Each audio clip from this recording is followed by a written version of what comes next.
Welcome back to part 4 of our live training session here with our Whipple-charged S197 Mustang.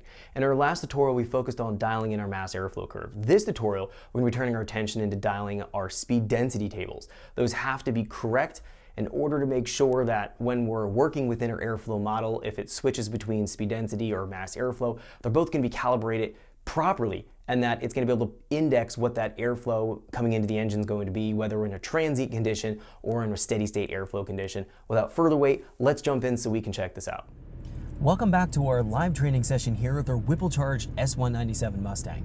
In the previous tutorial, we were dialing in our MAF curve, also dialing in our O2 transport delay. Now that we have that sorted out, that's our primary means of air mass registration. We need to now focus on dialing in our speed density tables. Now, we've imported good speed density table data from our template applicator file when we were building our base file in the very first tutorial. So we should find that they're relatively close. Now the problem's going to be, and as I was mentioning in the last tutorial, we've baked in bad MAF data on the upper portion of the MAF scale, so the upper flow portion of that MAF scale.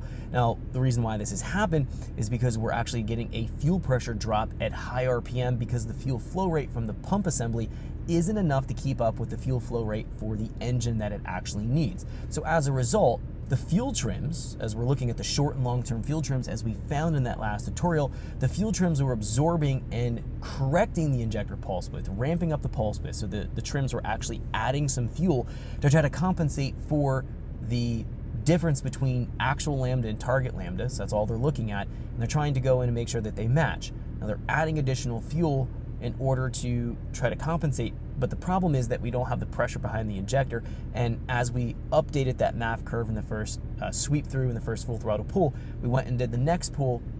We had a really high air mass representation coming from the mass airflow because I believe we ramped it up about 8 to 14%. That was incorrect, and as a result, we were over-reporting the air mass, and I could see that just looking at the data. And what's going to happen is if we bring that bad MAF data into this tutorial doing the speed density tuning, that's going to mean that the speed density calculated map is going to be incorrect. So we want to make sure we have good MAF data. So what I'm going to do, because I don't trust what was actually in that last tutorial in terms of that mass airflow changes we've made, I'm going to go to the upper probably, or the last maybe a quarter of the table on the mass airflow curve. I'm going to go put the values from our Excel spreadsheet calculator when we first built the base file, because I trust those values more than what is in the table now that we've updated in that last tutorial, trying to dial in the MAF curve, because again, I believe we're overestimating air mass, and as a result, that's going to skew up what we have reported from the actual calculated map sensor, which is used in the speed density calculation. So I want to go fix this first, right at the beginning of the tutorial here, and there's something else I want to talk about as well that happened in that last tutorial that I fixed for this tutorial. So let's first go in and change that MAF curve. I'm going to go in here to Engine. Now I did save this file as SD tuning. The focus of this tutorial is speed density tuning. We're going to be working with that here in just a little bit, but we got to get this out of the way. So I've saved that file name here, but I haven't made any other changes from that last tutorial, just strictly saving it as a new file name to give myself a step to move forward or backwards in the calibration process, and I've talked about that in a few other training modules.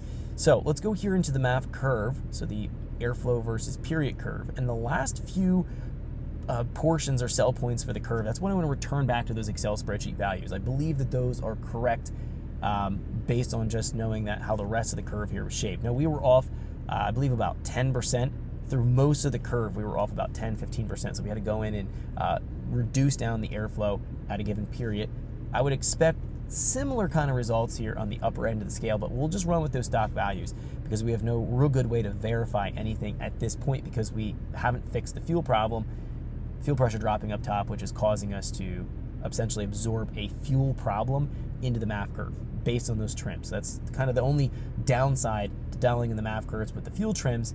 If we have something going on with the fuel system and the trims are trying to compensate and they're showing us a certain either adding or subtracting amount of fuel, and we're putting that into the MAF curve, we're baking in a fuel modeling problem into the MAF curve, and I've talked about that already in the training course why we don't want to do that. So that's exactly what I don't want to do here.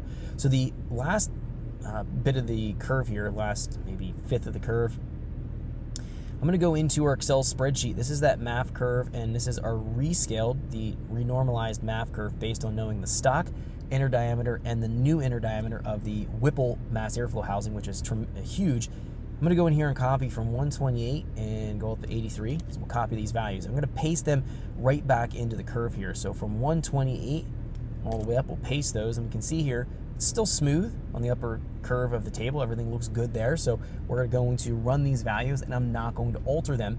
We'll just see when we start to do some full throttle pulls here with the speed density. We'll see how the calculated map compares to the actual map, which is something we're going to talk about here in just a minute, because I have a map sensor fitted to this engine. It's the only way to really dial in the speed density tables. So we've made those changes right here. Let's go ahead and close this. Now the next thing I want to talk about is what happened in the last tutorial. The very last pull, I thought I stalled the car out. I thought I came off the clutch weird and it stalled coming down into idle. That actually wasn't the case. It actually blew the fuel pump fuse, the fuel pump relay fuse. Now this has a MSD voltage booster that's wired into the factory connectors in the back for the fuel pump control module, and it boosts up the voltage to the fuel pump assembly so we can get more out of the more fuel flow rate out of the fuel pump. The problem is the factory fuse is a 20 amp, and we're drawing much more current than 20 amps at the high end of the pool, where the fuel pumps are really starting to crank out as much fuel flow rate as we possibly can. Now I had done a few pulls before I actually even started to film, just to make sure the car was okay, everything was good, and I had no problems with that. This is probably maybe the 6th or 8th pull I've done on the car where it popped the fuse. This is actually a common problem with the MSD booster pumps or the Kenny Bell booster pump. So in either situation, you want to upgrade that fuse, which is going to be the number 13 position fuse under the fuse panel under the hood. And we actually can see the location here in the picture. That was the yellow fuse. It was blown. We can look up here at the light. We see that it was clearly blown. I put a 30 amp fuse in. That should be safe. That should be sufficient to be able to feed that fuel flow. Thanks for checking out our teaser clip. If you want to see the rest of this video and more than 500 hours of current EFI training we have to offer, make sure you click right here. If you want to go and check out more teaser clips from this training course, click here. And you don't want to miss any of the videos we're going to be releasing on this channel, so make sure you subscribe and click here. Thanks for watching, and I'll see you guys later.